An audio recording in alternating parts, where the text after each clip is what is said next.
He weighs the heart, and the dead fear his judgment. If your heart is heavy, you will cease to exist forever. Welcome to Shadow Folklore. Today, Anubis, the desert wind, moves across the Theban necropolis in the hour before dawn, carrying with it the scent of myrrh and natron, frankincense, and something older, the mineral tang of limestone dust. The faint sweetness of decay arrested and transformed. The western cliffs glow ochre in the pre-dawn light, honeycombed with the dark mouths of tombs cut deep into the rock, each one a doorway between the world of the living and the realm of the justified dead. In the valley below, the mortuary temple stands silent. Its pylons cast long shadows across the processional way, where yesterday priests in white linen walked in measured steps, carrying the wrapped body of a nobleman toward the embalming house. Inside that sacred workshop, behind walls painted with protective spells, the transformation has already begun. The body opened, purified, filled with spices and resins, wrapped in hundreds of cubits of linen inscribed with prayers. The work is meticulous. It is holy. It is the work of the god himself, replicated by human hands that have trained for years to mirror the divine technique. Above the entrance to the embalming house, painted in lampblack on white plaster, a figure watches, a man's body, upright and powerful, crowned with the head of a black jackal. His ears are pricked forward. His eyes, outlined in kohl, are fixed on the threshold between life and death. He does not blink. He has been watching for 3,000 years, and he will watch for 3,000 more. Because he is the guardian of this boundary, the lord of the necropolis, the inventor of mummification, the guide of souls, the one who takes your hand in the darkness and leads you to the scales.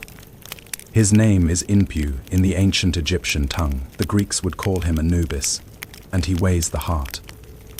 The civilization that created Anubis was ancient even to the ancients. When Herodotus traveled through Egypt in the 5th century BCE, he marveled at temples already 1,500 years old, at inscriptions recording dynasties that had risen and fallen before the Greeks had learned to write. The Egyptians themselves, those inheritors of a tradition stretching back beyond living memory, understood their religion not as something invented but as something given, revealed in the first times, when gods walked the earth and the universe was young and the principles of cosmic order were established for all eternity. They called their land Kemet, the Black Land.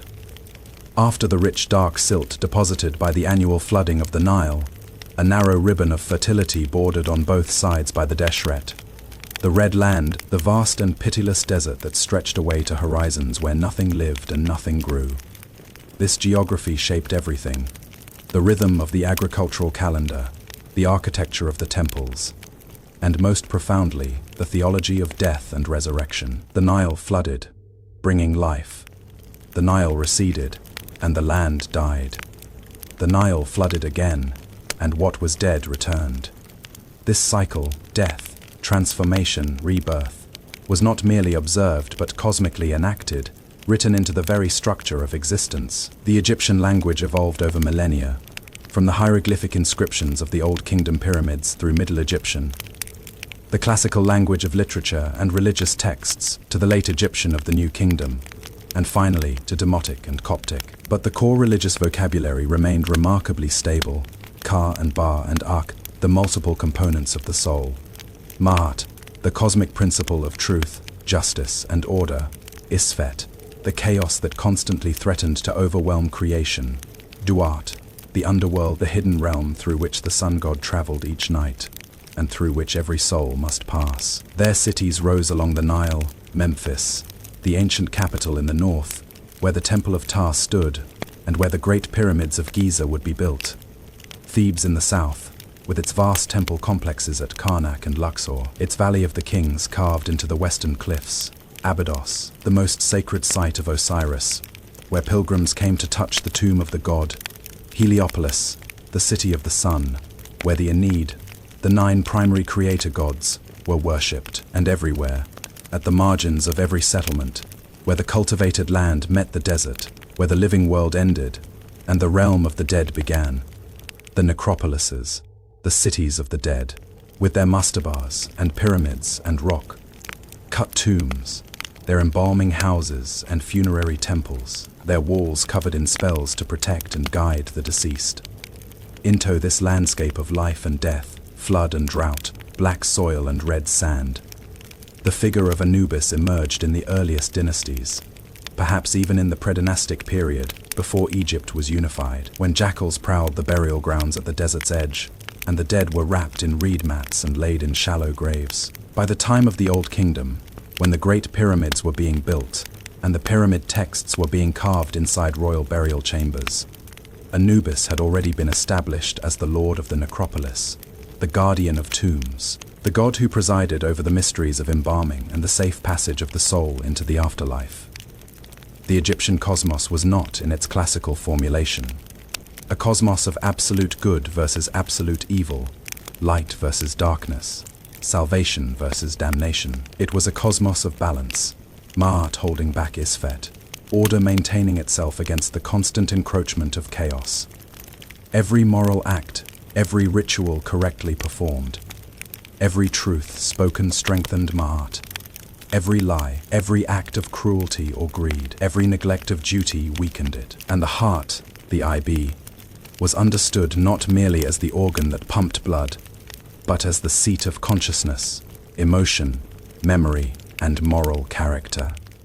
Your heart was you. It contained the record of everything you had done, everything you had thought, everything you had been. In the divine hierarchy, Anubis occupied a unique position.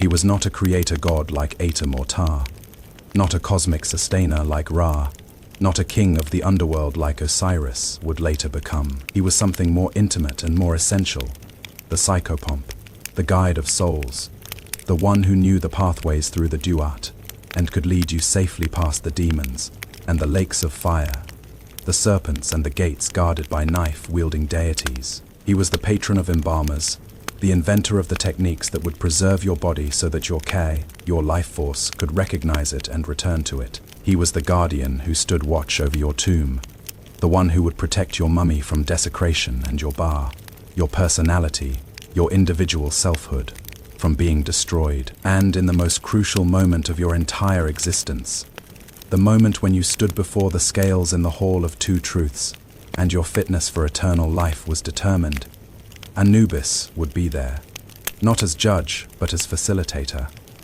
as the one who balanced the scales with perfect precision, who made sure the weighing was fair and true, who executed the judgment of Ma'at herself, with neither mercy nor cruelty, only absolute, immaculate accuracy.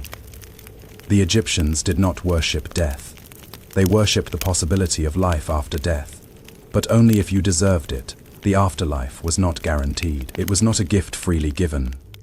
It was the reward for a life lived in accordance with Ma'at, and the proof of that life was written in the weight of your own heart. This was the theology into which Anubis was woven, a religion of accountability, of moral consequence, of a judgment that could not be bribed or evaded or appealed. The gods could be petitioned, offerings could be made, spells could be recited, but in the end, when your heart was placed on the balance and the feather of truth was placed opposite, the only thing that mattered was what your heart actually weighed. In every artistic representation, on tomb walls, on papyrus scrolls, on amulets and statues, and the painted faces of coffins, Anubis appears the same, a human body, muscular and upright, clothed in a simple kilt or shown in the full regalia of divinity, surmounted always by the head of a black jackal. The ears are large and pointed, alert to every whisper of the deceased and every rustle of the demons that haunt the underworld. The snout is long and narrow. The eyes are painted in the distinctive Egyptian style, elongated and outlined in black, all-seeing and impossible to read, neither cruel nor kind, neither angry nor compassionate, simply present, witnessing, recording. The blackness of his form is not arbitrary. In the early scholarly literature on Egyptian religion, this was sometimes misinterpreted as representing the darkness of death, or of night, or of the underworld itself. But the ancient Egyptians were more subtle. Black was the color of the rich Nile silt, the fertile earth that brought life. Black was also the color of the resins and oils applied during mummification, the substances that arrested decay, and transformed the corpse into something imperishable. Black was the color of transformation itself. Death converted into the possibility of resurrection. The flesh rendered eternal through sacred chemistry and divine intervention. In the pyramid texts, carved into the burial chambers of Old Kingdom, pharaohs at Saqqara, Anubis appears with multiple epithets, Kenti I Mentu, for most of the Westerners. The West being the land of the dead, where the sun sets Tepi. Jew F. He who is upon his mountain. The mountain being the desert cliff overlooking the necropolis Neb Teza. Lord of the sacred land. The necropolis itself, Imi, Ut he who is in the place of embalming. In the coffin texts of the Middle Kingdom, and later in the Book of the Dead of the New Kingdom, these titles proliferate and deepen, adding nuance to his character and his cosmic role. But the most persistent and most telling epithet is simply this: Imi. Anubis is the god of the process, not merely of death, but of the skilled and sacred work of preservation that makes continued existence possible. The origin of his form lies in observation. Real jackals, specifically the golden jackal, Canis aureus, which roamed the deserts and semi-arid regions of North Africa, were scavengers that frequented cemeteries, digging up shallow graves to feed on the corpses buried there. In the earliest periods of Egyptian history, before the development of sophisticated tomb architecture and embalming techniques, this was a genuine problem. The dead were vulnerable, their bodies exposed to the scavenging of wild animals. The jackal, prowling at the edge of the village at twilight, drawn by the scent of burial, was both a threat and a symbol. A creature that inhabited the liminal space between human habitation and the wild desert, between the living and the dead. The religious imagination of the predynastic and early dynastic Egyptians performed a characteristic move. They did not simply demonize the jackal or try to drive it away through charms and curses. Instead, they elevated it, they sacralized it. They transformed the threat into a protector. If the jackal is the animal that haunts the cemetery, then let the jackal also be the one who guards it. If the jackal feeds on the dead, then let the jackal also be the one who transforms the dead, who takes their broken flesh and makes it whole again, who wraps them in linen and fills their body cavities with spices and resins, and speaks the spells that will allow them to rise again. This is the deep logic of Anubis. He is the danger domesticated, the predator transformed into guardian, the force of nature that devours made into the divine power that preserves. He is the god of boundaries, between life and death, between the village and the wilderness, between the vulnerable corpse and the eternal mummy. And like all boundary deities, he holds both threat and protection in balance, reminding the living that the line between annihilation and resurrection is thinner than the linen that wraps the mummy, finer than the incense smoke that rises from the offering table. The Book of the Dead, more properly translated as the Book of Coming Forth by Day, is not a single unified text, but a collection of spells, prayers, hymns, and instructions compiled over centuries and customized for individual tombs. The earliest versions appear in the Middle Kingdom. The classic version, written on papyrus scrolls and placed in coffins or burial chambers, became standard in the New Kingdom and continued into the late period. These texts are intensely practical. They provide the deceased with the knowledge they need to navigate the underworld, to answer the questions posed by guardian deities at gates, to avoid pits of fire and lakes of poison, to fend off demons, and most crucially, to pass the weighing of the heart. Spell 125 of the Book of the Dead is the longest and most important. It describes the scene in the Hall of Two Truths. The deceased is led in by Anubis, who takes them by the hand and guides them forward. The hall is vast. The ceiling is lost in darkness. The walls are lined with 42 deities, each representing a different nome, administrative district of Egypt, each responsible for judging a specific category of sin. At the center of the hall stands the balance, a set of scales suspended from a crossbeam, watched over by Anubis and by Mat herself, sometimes depicted as a goddess, sometimes simply as the feather that will be placed on one pan of the scale. Thoth is present, standing to the side with his palette and reed pen, ready to record. Thoth, the ibis, headed god of writing, wisdom, and divine judgment, is the scribe of the gods, the one who maintains cosmic accounting, who writes down every word, spoken, and every deed done. He will record the weight. He will report the result. His record is eternal. The heart of the deceased is removed from their chest, not physically, but in a spiritual sense. The IB made manifest and tangible, and placed on one side of the scale. On the other side, Anubis places the feather of Ma'at. The feather is white, light as air, unadorned, simple. It represents truth, justice, moral order, everything that the deceased was supposed to uphold during their life. The scale begins to move. In the canonical iconography, Anubis is shown kneeling beside the scale, or standing behind it, adjusting the mechanism to ensure perfect balance. His jackal head bent in concentration, his hands steady. He is not the judge. That role belongs to Osiris, who sits enthroned at the far end of the hall, wrapped in white linen, holding the crook and flail, the symbols of kingship and divine authority. But Anubis is the one who makes the judgment possible, who ensures that the weighing is accurate, that the mechanism of cosmic justice functions as it should. If the heart balances perfectly with the feather, or in some versions, if the heart is lighter than the feather, unburdened by sin, then the deceased is declared Maha, Karu, true of voice, or justified. Thoth announces the verdict. Osiris nods. The gates of the field of reeds, the Egyptian paradise, open. The deceased is permitted to enter, to live forever in a realm that mirrors the best of Egypt. Fertile fields, abundant water, cool breezes, eternal harvest.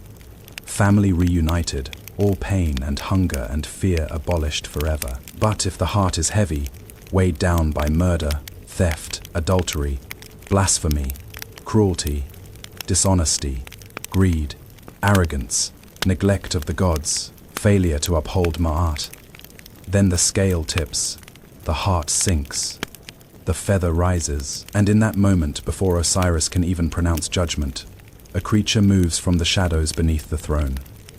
Her name is Ammit, the devourer, and she is the most terrifying figure in Egyptian eschatology. She is not a goddess.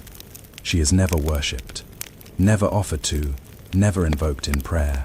She is a function, a cosmic necessity, the mechanism by which failed souls are removed from existence. Her form is composite, the head of a crocodile, the mightiest predator of the Nile, capable of crushing bone with its jaws, the forelegs and torso of a lion, the apex predator of the desert, and the hindquarters of a hippopotamus. The animal Egyptians feared most for its unpredictable violence, and the danger it posed to boats and swimmers.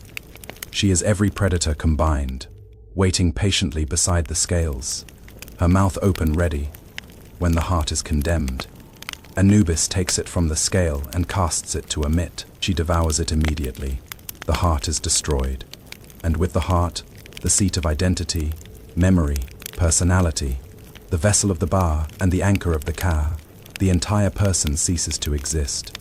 Not merely the body, which was already dead.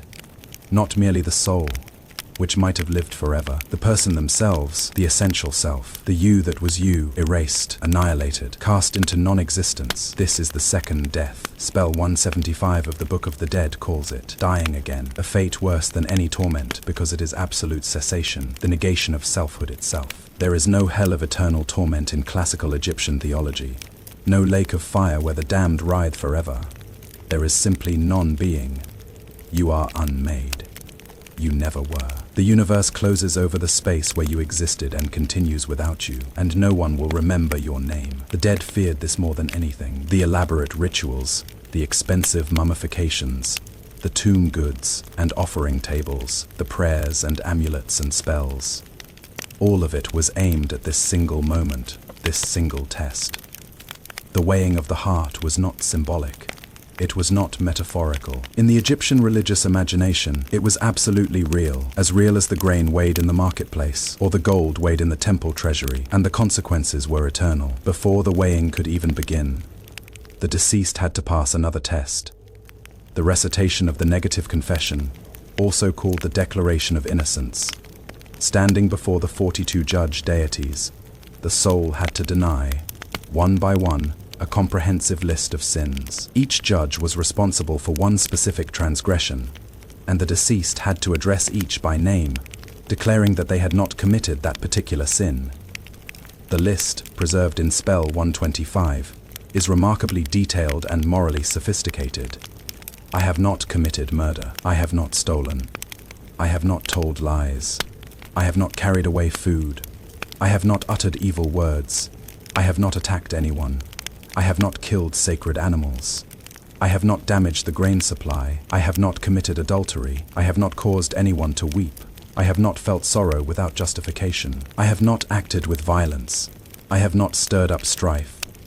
I have not been impatient. I have not judged hastily. I have not been excessively talkative. I have not been arrogant. I have not enriched myself except with my own property. I have not blasphemed God. I have not stolen the property of God. I have not defrauded the simple man of his goods. I have not done what the gods abominate. I have not vilified a servant to his master. I have not caused pain. I have not caused hunger. I have not caused tears. I have not killed. I have not commanded to kill. I have not made anyone suffer. I have not diminished the food offerings in the temples. I have not debased the cakes of the gods. I have not stolen the cakes of the blessed dead. I have not copulated illicitly. I have not taken milk from the mouths of children. I have not driven cattle away from their pastures. I have not snared the birds of the gods. I have not caught fish in their marshes. I have not held back water in its season. I have not dammed a flowing stream. I have not extinguished a fire when it should burn. I have not violated the times of offering the chosen meat offerings. I have not driven away the cattle of the god's estate. I have not turned back the god at his appearance. The confession is exhaustive, covering everything from capital crimes to violations of ritual purity, from harm done to other humans to offenses against animals, from economic exploitation to religious negligence. It presents a moral vision that is, in many respects, as sophisticated as anything in later ethical philosophy: concern for the vulnerable children servants, the poor, respect for property and truth, regulation of violence, maintenance of social order, and above all, the integration of religious duty with ethical behavior. You could not be righteous in your dealings with the gods while being cruel to your neighbor. You could not be generous in your temple offerings while defrauding the simple man of his goods. The heart weighed everything together, and yet, for all its moral rigor, the system had a loophole, or what might be better understood as a sacramental mechanism. The spells in the Book of the Dead included formulas that were supposed to ensure a successful outcome at the weighing. Spell 30b, for example, is an appeal directly to the heart itself. O my heart of my mother, O my heart of my transformations, do not stand up against me as a witness. Do not create opposition against me among the assessors. Do not tip the scale against me in the presence of the keeper of the balance. The spell is inscribed on heart scarabs, amulets made of stone, shaped like a scarab beetle, and placed over the heart of the mummy during wrapping. The hope was that the spell would magically compel the heart not to testify against its owner, not to reveal the sins that would cause it to be heavy. Was this cheating? Scholars have debated this for over a century. Some argue that the inclusion of such spells undermines the entire moral framework. If you can recite a spell to make your heart light regardless of your actual behavior, then the weighing becomes meaningless. Others counter that the Egyptians did not see magic and ethics as opposed, but as complementary. The spells worked only for those who had genuinely tried to live in accordance with Ma'at, and for those who had failed catastrophically, no spell could save them. The very fact that the texts include both the negative confession, demanding genuine moral accountability, and the protective spells, offering ritual aid, suggests a theology that held both in tension: a recognition that humans are fallible, that the standard is impossibly high, and that divine mercy, accessed through proper ritual and sincere intention, might tip the balance. But Anubis does not cheat. He does not adjust the scales except to ensure their accuracy. He is not swayed by offerings or prayers or spells, he simply weighs. And the feather of Ma'at is incorruptible, infinitely sensitive, lighter than anything in the material world, but heavier than the entire weight of a sinful life. The heart will reveal what it contains, and Anubis will measure it with perfect precision. The myth of Anubis's origin is one of secrecy, betrayal, and unexpected devotion. It belongs to the Osiris cycle, the central narrative complex of Egyptian mythology, which tells the story of the first murder, the first mummification, and the establishment of the afterlife as a realm governed by justice rather than chaos. In the beginning, Osiris was the king of Egypt, not a human king, but a god who ruled during the Golden Age when gods walked the earth. He taught humanity agriculture, law, and religion. He was beloved, just, and wise. His wife and sister was Isis, the great mother goddess, mistress of magic and healing. His brother was Set, god of storms, the desert, and violence, necessary chaos, the force that disrupts and destroys so that renewal can occur. And there was Nephthys, sister of Isis, and wife of Set, a goddess of morning, of night, of the liminal spaces where life ends and death begins. Nephthys desired Osiris. The myths vary in their details, but the core narrative is consistent. Nephthys disguised herself as Isis, came to Osiris in the night, and seduced him. Osiris, deceived, lay with her. From this union, a child was conceived. When Nephthys realized she was pregnant, she was afraid of Set's rage, afraid of Isis's vengeance, afraid of the consequences of her deception. She gave birth in secret, in the marshes at the edge of the cultivated land, where the reeds grew tall and the water was shallow, and the boundary between earth and river was uncertain. She abandoned the infant there, leaving him to die of exposure or to be carried away by predators. But Isis found him, guided by instinct or divine knowledge, or simply by compassion. She searched the marshes until she heard the cries of the newborn. She found him, wet and shivering, lying in the reeds. She recognized him immediately as her husband's son. And she also recognized that this child was innocent, that the sins of his parents should not be visited upon him. She took him up. She nursed him. She raised him as her own. She named him Anubis. So Anubis grew up in the household of Isis' nephew and adopted son, neither fully legitimate nor fully outcast. A god born from betrayal but raised with love. He became devoted to Osiris, the father who never knew he had sired him, and to Isis, the mother who chose him when his birth mother abandoned him. And then Set murdered Osiris. The details of the murder vary across sources.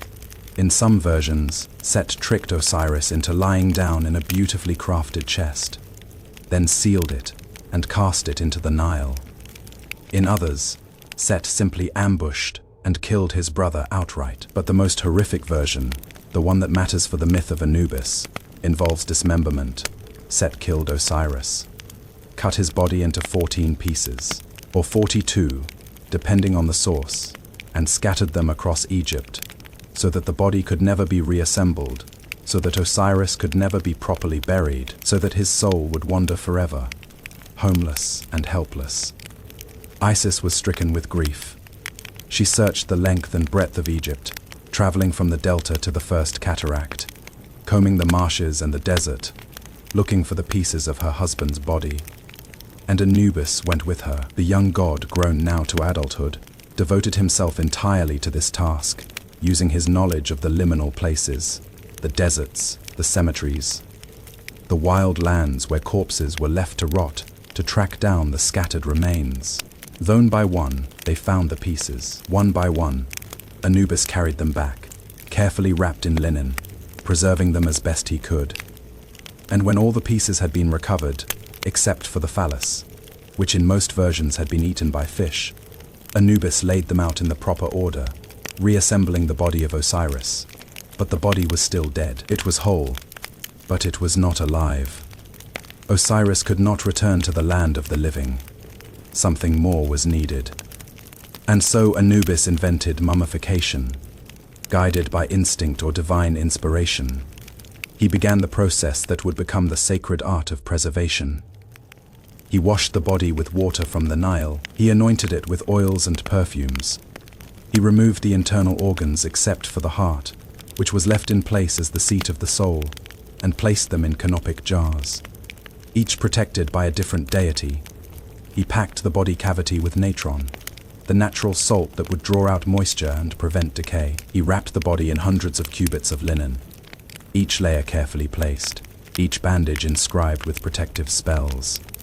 He placed amulets between the layers, the Djed pillar for stability, the Tiat knot for protection, the Wedjet eye for healing and wholeness. For 70 days, Anubis worked, performing the rituals that no one had ever performed before, speaking the spells that no one had ever spoken, transforming the corpse of Osiris into something unprecedented. The first mummy, the first body to be made imperishable, the first person to be prepared for eternity. And when the process was complete, when the body was whole and wrapped and consecrated, something miraculous happened.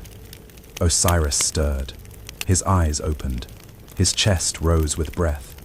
That was not quite breath. He stood, still wrapped in his linen bindings, no longer fully alive, but no longer dead either, transformed into something new, the first of the ark, the glorified dead, the transfigured spirits who live forever in the afterlife. But Osiris could not return to the world of the living. That door was closed to him. Instead, he descended to the Duat, the underworld, and there he took his throne as king of the dead, the lord of the justified, the one who presides over the hall of two truths and accepts the souls who pass the weighing of the heart. And Anubis, who had invented the process that made this transformation possible, became the patron of all embalmers, the guide of all souls, the one who would perform for every Egyptian what he had first performed for his father, the sacred work of preservation, the transformation of the corpse into the mummy, the preparation of the body for its journey through the Duat and its final judgment before the scales. This myth is preserved in various forms across multiple sources. The pyramid texts, the coffin texts, the Book of the Dead, the contendings of Horus and Set, and numerous inscriptions in temples and tombs. Plutarch, writing in Greek in the 1st century CE, provides a lengthy account in his treatise on Isis and Osiris, though by his time the myth had already been filtered through Hellenistic interpretive frameworks. The core narrative, Anubis, as the devoted son who reassembles his father and invents mummification, remains consistent across sources and across centuries. There is another myth, darker and more ambiguous, in which Anubis plays a different role. In the contendings of Horus and Set, the long cycle of myths describing the struggle between Horus, son of Osiris, and Isis, and Set for control of Egypt, there is a moment when Set attempts to violate Horus sexually, as a means of humiliating and dominating him. Horus, with the help of Isis, turns the tables and instead humiliates Set. In the aftermath of this incident, the gods must determine which of the two is fit to rule. Anubis is called upon to serve as a witness, to testify about what he has seen, and to help adjudicate the conflict. He is neutral, impartial, bound by Ma'at to speak the truth regardless of personal loyalty. The gods trust him because he cannot be bribed or swayed. He is the god of boundaries and balances, and he will report only what is true. The myth reinforces the central character of Anubis. He is not a warrior god, not a creator, not a sovereign. He is the one who weighs, who measures, who ensures that the mechanisms of justice operate correctly. He is the God you call upon when you need to know the truth, when sentiment and politics must be set aside, and the actual weight of things must be determined. In the later theological synthesis of the New Kingdom, he was no longer the ultimate authority, but the essential facilitator, the one who prepared the body and guided the soul so that Osiris could pronounce final judgment. But this was not a demotion.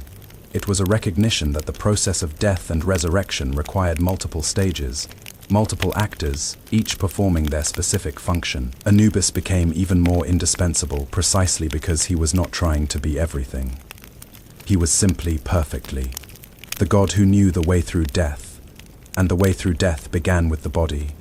The house of beautification, the Pernefa, was a sacred space, part temple and part workshop, where the transformation of the corpse into the mummy was performed. It was staffed by priests trained in anatomy, chemistry, ritual purity, and the recitation of protective spells. The process took 70 days, 40 days for the desiccation of the body with natron, and 30 days for the wrapping and final preparations. During this time, the deceased was understood to be in a liminal state, neither fully alive nor fully dead, vulnerable to demons and malicious spirits. requiring constant ritual protection. The chief embalmer wore the mask of Anubis, carved from wood or molded from cartonnage, layers of linen stiffened with plaster, painted black with gilded details. The mask transformed the human priest into the living representative of the god. When he entered the embalming chamber, he was no longer simply a skilled craftsman performing a technical procedure. He was Anubis himself, reenacting the original mummification of Osiris. His hands guided by divine knowledge, his words the very words spoken by the god in the first times. The process began with the washing of the body. Water from the Nile was poured over the corpse, purifying it, reconnecting it to the source of life and fertility. Then the body was carried to the embalming table, a slightly slanted slab of stone or wood with channels to allow fluids to drain away. The internal organs were removed through a small incision in the left side of the abdomen. The liver, lungs, stomach, and intestines were extracted, washed, dried, wrapped separately, and placed in canopic jars, each under the protection of one of the four sons of Horus, Imseti human, guarding the lungs, Duamutef, jackal-headed, guarding the stomach, and Kebasenuef, falcon-headed, guarding the intestines. The heart was left in place. The brain was extracted through the nostrils using a long hook, discarded as useless. The Egyptians did not recognize the brain as the seat of consciousness. The body cavity was then washed with wine and spices, packed with linen soaked in resin, and filled with sawdust or linen packets to maintain its shape. The entire corpse was covered with natron, a naturally occurring mixture of sodium carbonate and sodium bicarbonate, which drew out all moisture over the course of 40 days. The body was checked periodically, the natron replaced, until the flesh was completely desiccated, preserved, no longer subject to decay. After 40 days, the natron was removed, and the wrapping began. This was the most sacred part of the process, the part that required the most precision and the most powerful spells. The body was first coated with oils and resins, giving the skin a dark, lustrous appearance. Then the wrapping, starting with the fingers and toes, each digit wrapped individually, then the limbs, then the torso, then the head. Between the layers, amulets were placed, scarabs over the heart, wedget eyes over the face, djed pillars along the spine, Tayat knots at the throat. Each amulet was consecrated with a specific spell from the Book of the Dead. Each layer of linen was inscribed with protective formulas. The process could require hundreds of square meters of linen for a royal mummy. The amount might be vastly greater, with layers of the finest fabric interspersed with sheets of gold leaf. The entire body wrapped so thickly that it became rigid, a cocoon within which the transfigured body would sleep until the resurrection. Finally, the mummy mask was placed over the face, idealized, gilded, eyes wide and staring. The face of the deceased as they wished to be remembered forever. For the wealthy, the mask was gold, inlaid with lapis, lazuli, and carnelian. For the poor, it was cartonnage, painted but no less sacred. The mask was not merely decorative, it was apotropaic, a barrier against the forces that sought to harm the deceased, a focus for the K to recognize its own body. The wrapped mummy was placed in a coffin, and the coffin was placed in a sarcophagus, and the sarcophagus was carried in procession to the tomb, accompanied by hired mourners who wailed and tore their garments, by priests who chanted and burned incense, by family members who wept genuine tears. At the entrance to the tomb, the opening of the mouth ceremony was performed. Using a ritual adzi, the priest touched the mouth, eyes, ears, and nose of the mummy, opening them so that the deceased could see, hear, smell, taste, and speak in the afterlife. Food offerings were placed in the tomb: bread, beer, meat, fruit, wine, along with furniture, tools, jewelry, clothing, games, musical instruments, everything the deceased might need in the world to come. And throughout all of this, from the first washing to the final sealing of the tomb, the presence of Anubis was invoked constantly. Prayers addressed him by name, spells called upon his protection. The priests wearing his mask embodied his power. He was not a distant god worshipped in a far-off temple, but an intimate presence, a companion in the most vulnerable and most important transition of a person's entire existence. The cult of Anubis had several major centers. The most important was Sinopolis, Greek for dog cities, called Hardai or Kassa in Egyptian, located in Middle Egypt in the 17th nome. Here, the god was worshipped in his primary form, and the entire city was sacred to him. Dogs and jackals were venerated, mummified when they died, and buried in vast cemeteries that have yielded tens of thousands of animal mummies. To kill a dog in Sinopolis was an offense punishable by death. Herodotus, ever fascinated by Egyptian customs, reported that when a dog died in an Egyptian household, the family would shave their entire bodies in mourning, a practice he found strange but noteworthy. Anubis was also prominently worshipped at Abydos, the cult center of Osiris, where the two gods' myths were most intimately intertwined. Pilgrims came to Abydos to participate in the mysteries of Osiris, a dramatic reenactment of the death, dismemberment, and resurrection of the god, in which Anubis played a central role. To be buried at Abydos, or to have a cenotaph erected there, was considered a great blessing, a guarantee of divine favor in the afterlife. In Memphis, the ancient capital, Anubis was worshipped alongside Ptah, the creator god, and Sokar, another funerary deity associated with the necropolis.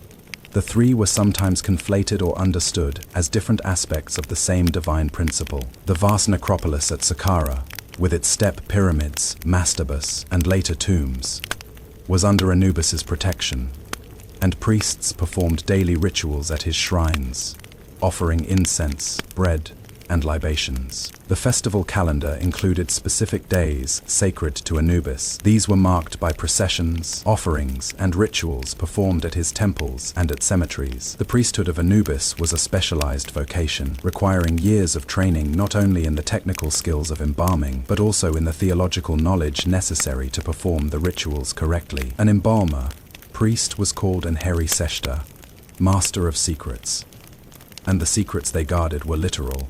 The exact proportions of oils and resins, the specific sequence of wrapping, the correct pronunciation of spells whose power depended on precise vocalization. These priests operated under strict purity regulations. They had to abstain from certain foods, avoid sexual activity during periods of ritual work, and undergo ritual washings multiple times a day. They wore white linen robes, shaved their heads and bodies, and anointed themselves with specific oils. To touch a corpse was to incur ritual pollution, but because the corpse was in the process of being transformed into a sacred object, the pollution was temporary and could be cleansed through prescribed rituals. The paradox of the embalmer priest's role was that they had to defile themselves in order to sanctify the dead. The economic scale of the funerary industry in ancient Egypt was staggering. Mummification was not cheap. It required imported materials, frankincense from Punt, cedar oil from Lebanon, natron from the Wadi Natron, skilled labor, and weeks of dedicated ritual work. The cost varied depending on the quality of service. Herodotus, writing in the 5th century BCE, described 3 tiers, the most expensive, which replicated the mummification of Osiris as closely as possible, a middle tier, which used cheaper materials and simpler techniques, and the cheapest, which basically involved washing the body, treating it with natron, and wrapping it in plain linen. Even the cheapest option was beyond the means of the poorest Egyptians, who had to settle for simple burials in the sand, their bodies naturally desiccated by the dry heat of the desert, but without the protection of spells or the intercession of priests. For those who could afford it, the investment was considered essential, not a luxury but a necessity. The difference between eternal life and total annihilation. Families saved for years to pay for a proper mummification. Contracts were drawn up, specifying the exact services to be provided. Tombs were commissioned and decorated. The walls painted with scenes from the Book of the Dead, the ceiling covered with astronomical diagrams, the floor inscribed with protective spells. Shabti figurines, small mummiform statues, inscribed with spell 6 of the Book of the Dead, were placed in the tomb by the dozens or even hundreds. These were magical servants who would perform any labor required of the deceased in the afterlife. allowing them to spend eternity in leisure. And in all of this vast apparatus of death and resurrection, of preservation and judgment, of ritual and theology, the figure of Anubis stood at the center, silent, watchful, incorruptible, holding the scales that would determine everything. The weighing of the heart was not the final word, but it was the necessary word. Without passing this test, nothing else mattered. The spells were useless, the amulets powerless, the tomb goods irrelevant. If your heart was heavy, you would be devoured. If your heart was light, you would live forever. And Anubis would measure it with perfect precision, because that is what Anubis does. He weighs the heart, and the dead fear his judgment. When Greek travelers and historians began to encounter Egyptian religion in the first millennium BCE, they did what Hellenistic culture always did. They looked for equivalents in their own pantheon. This process, called Interpretatio Graeca, involved identifying foreign gods with Greek ones, based on perceived similarities in function or domain. Anubis, as the guide of souls to the underworld, was naturally identified with Hermes Psychopompos, the messenger god who escorted the dead to the banks of the river Styx. In the syncretic religious climate of Ptolemaic and Roman Egypt, the fusion became explicit.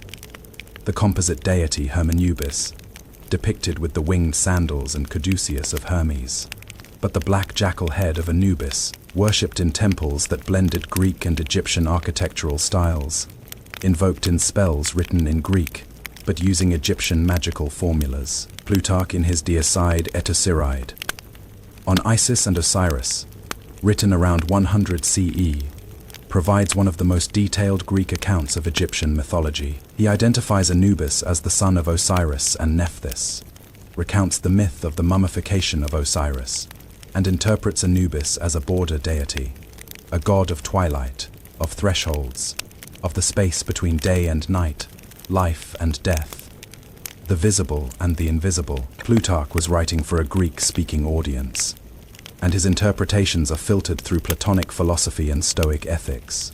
But he clearly respected the Egyptian material and attempted to preserve its core meaning. By the Roman period, the worship of Egyptian deities had spread throughout the Mediterranean world.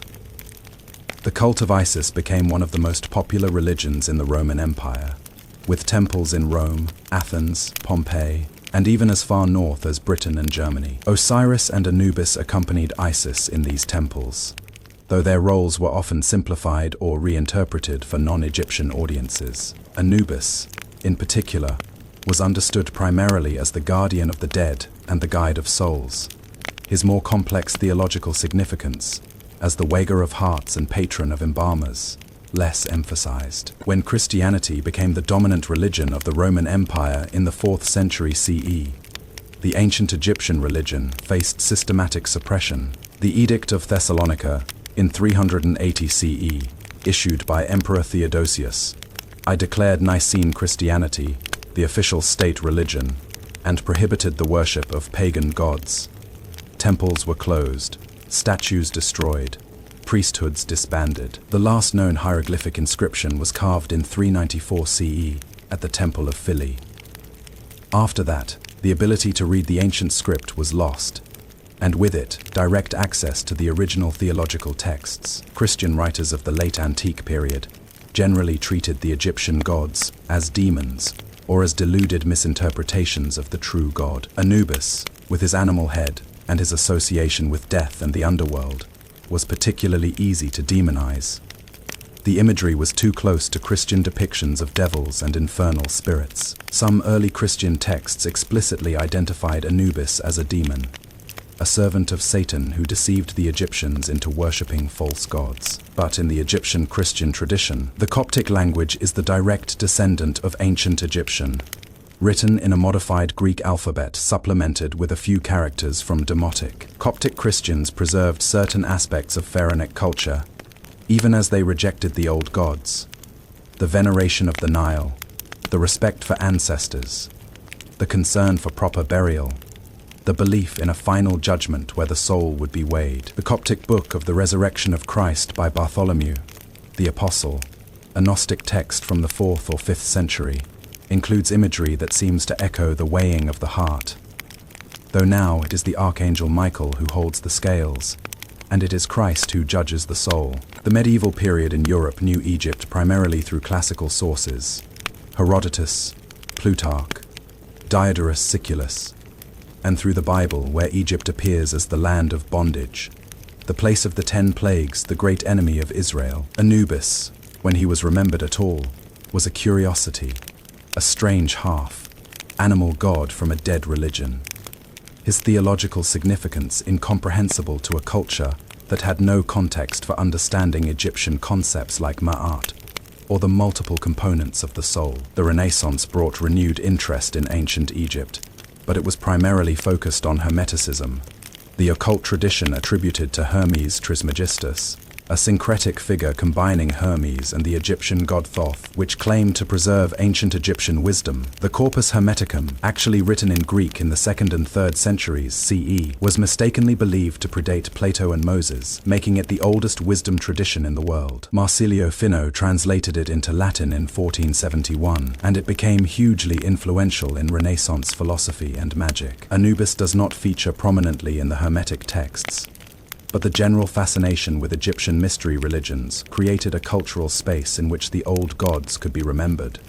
Even if inaccurately, the Enlightenment brought a more systematic, though still profoundly limited, engagement with ancient Egypt. Travelers from Europe visited the ruins, sketched the monuments, and brought back obelisks and statues to decorate museums and public squares. The 1798 French invasion of Egypt under Napoleon Bonaparte included a contingent of 167 scholars, scientists, and artists who documented everything they could find. Their work was published as the monumental description de l'Olfe Egypte, 1809–1829, which introduced European audiences to the scale and sophistication of pharaonic civilization. But without the ability to read hieroglyphs, the actual meaning of the religion remained opaque.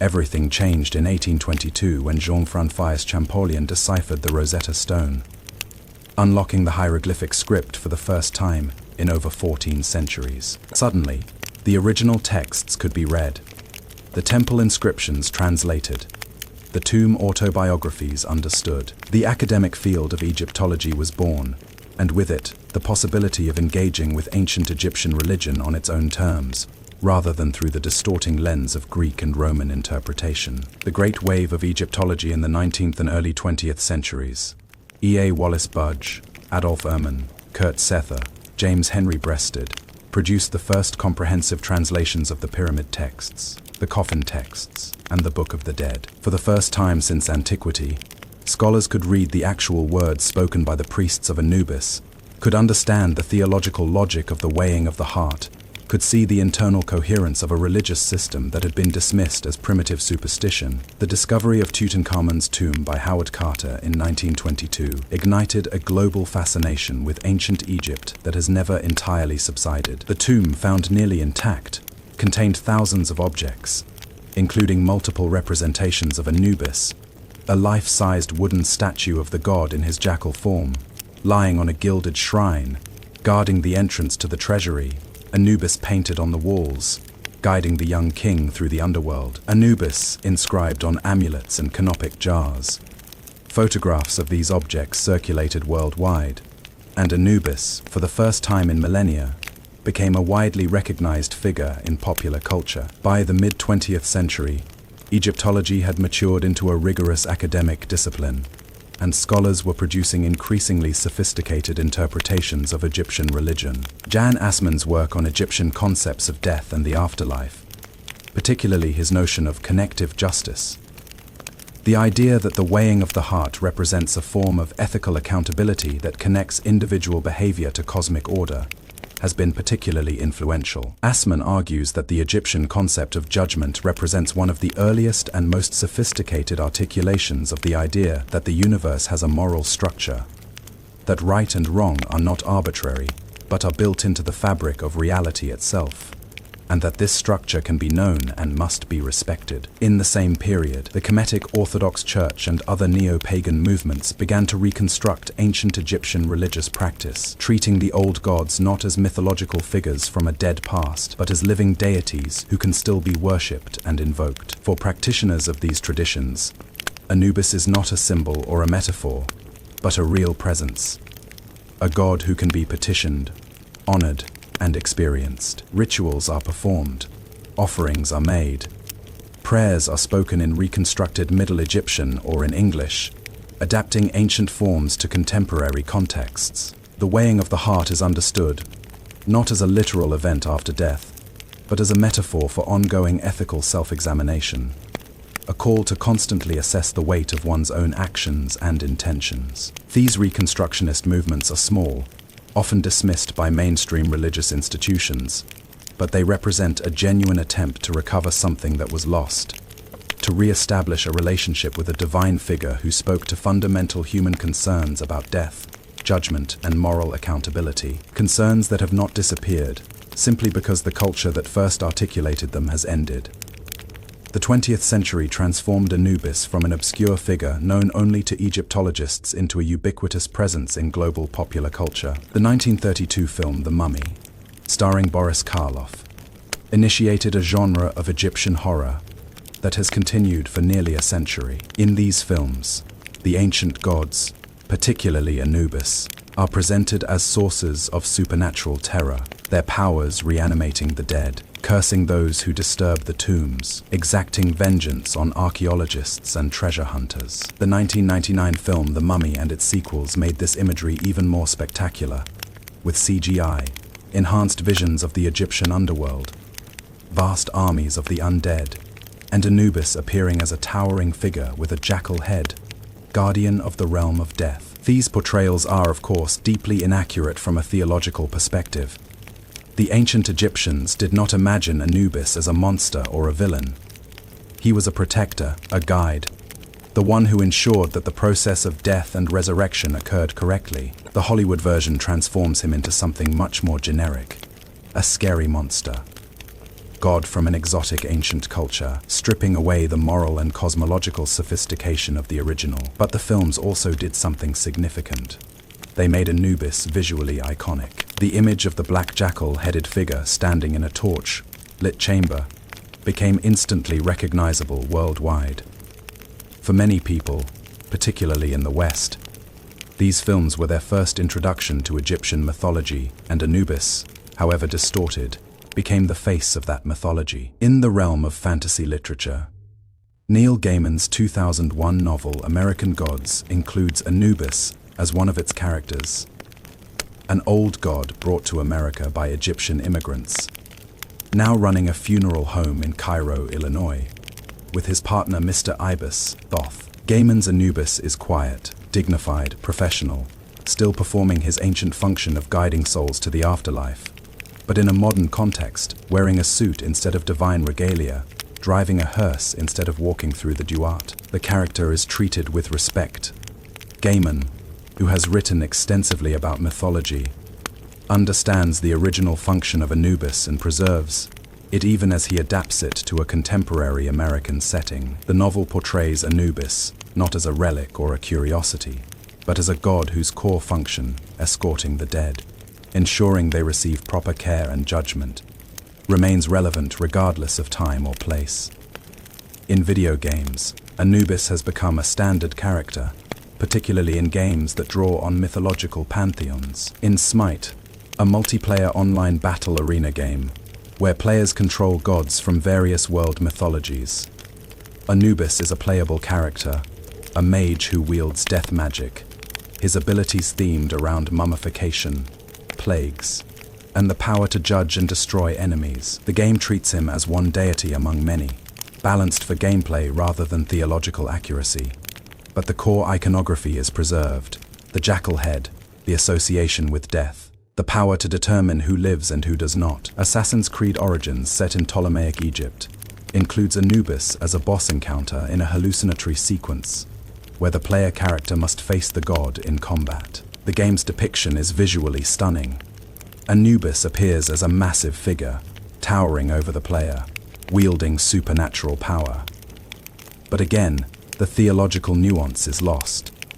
The player fights Anubis, defeats him, and moves on. The idea that Anubis is not an enemy, that he serves a necessary function, that he represents justice rather than arbitrary power, this is absent. The challenge of popular culture is always this: It must simplify to be accessible. It must dramatize to be entertaining. And in the process, it tends to flatten complex religious figures into archetypes. Anubis the psychopomp, the weigher of hearts, the inventor of mummification, the devoted son who reassembled his father's body, becomes Anubis the Egyptian death god. Scary and powerful, and visually cool, but theologically empty. And yet, for all the simplification, popular culture has kept Anubis alive. In a world where the ancient Egyptian religion has no institutional continuity, where there are no priests ordained in an unbroken lineage from the temples of Karnak or Abydos, where the rituals have been interrupted for 1600 years, the fact that millions of people worldwide recognize the image of the jackal-headed god and associate him, however vaguely, with death, judgment, and the afterlife is not insignificant. Memory has been preserved, even if understanding has been lost. In recent years, particularly with the rise of social media and platforms like YouTube and TikTok, there has been a resurgence of interest in ancient Egyptian religion presented in a more accurate and respectful manner. Content creators with backgrounds in Egyptology or religious studies produce videos explaining the actual mythology, the actual rituals, the actual theology. The weighing of the heart is presented not as a Hollywood special effect, but as a profound moral concept, a vision of the afterlife in which your fate is determined by the content of your character, measured with absolute precision, judged by a standard that applies equally to everyone from the pharaoh to the peasant. This new wave of engagement is largely driven by a contemporary hunger for meaning, for ethical frameworks that are neither dogmatic nor relativistic, for visions of the afterlife that are about justice rather than arbitrary salvation or damnation. The Egyptian concept of the weighing of the heart speaks to this hunger. It says that your actions matter, that the universe has a moral structure, that you will be held accountable, not by a capricious deity, but by the weight of your own heart, by the accumulated moral mass of your own choices. Anubis, in this context, is not a monster, or a villain, or a fantasy character. He is the guardian of a process that is terrifying because it is fair, that is absolute because it is true. He is the one who makes sure the scales are balanced, who ensures that the feather of Maat is not corrupted, who allows no bribes, no excuses, no appeals. He simply weighs. And in a world that often feels like it operates according to no moral law, where the wicked prosper and the just suffer and no judgment ever comes, the image of Anubis holding the scales, patient and implacable, is strangely comforting. It says, there will be a reckoning.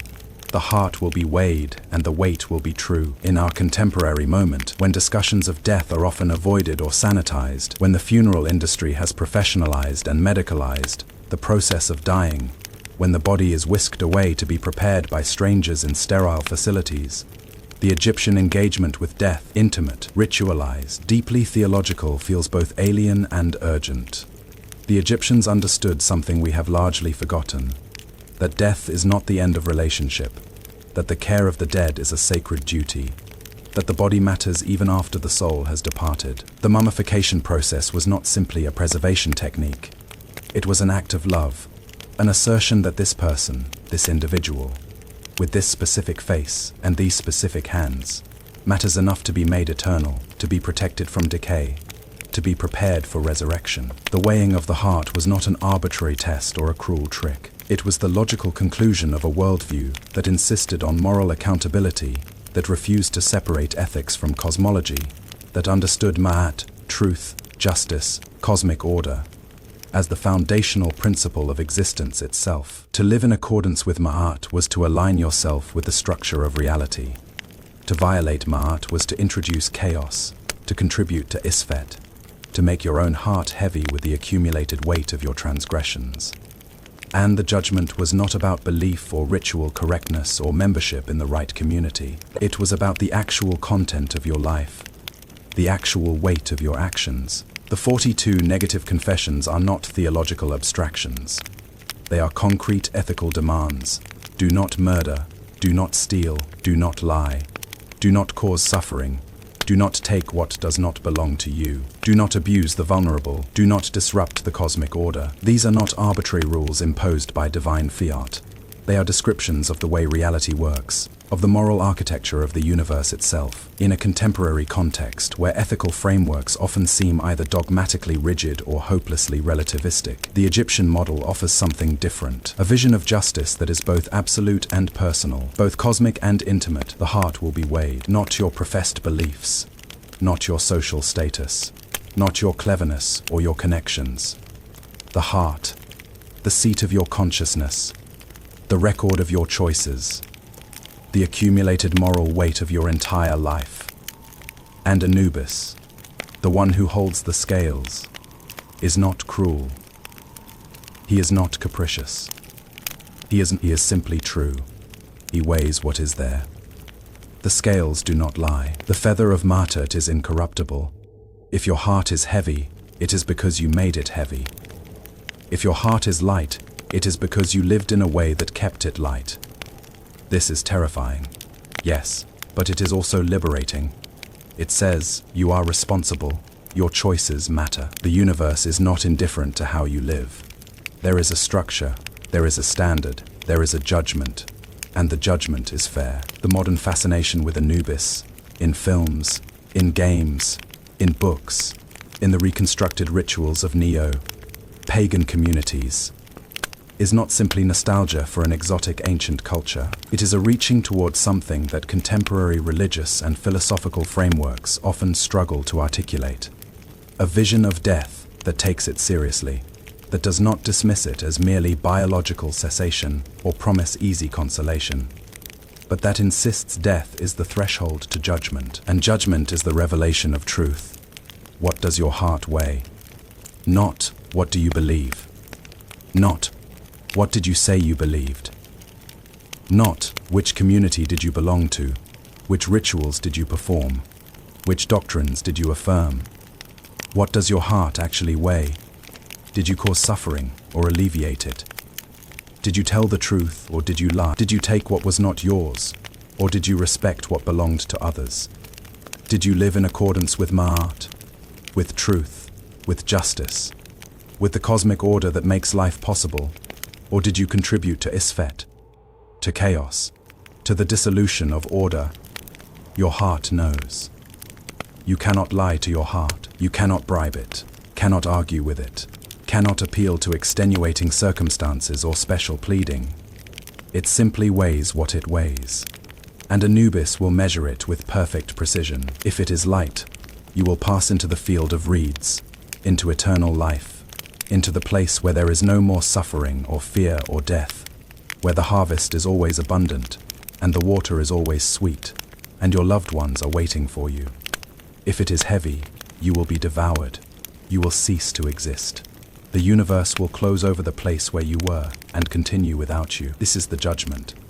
This is the weighing. This is the moment that makes everything else matter. And Anubis, patient, silent, incorruptible, the jackal-headed guardian of the boundary between life and death, the one who invented the art of making the dead eternal, the one who guides souls through the darkness, the one who holds the scales and measures the heart, stands waiting. He has been waiting for 3,000 years. He will wait for 3,000 more.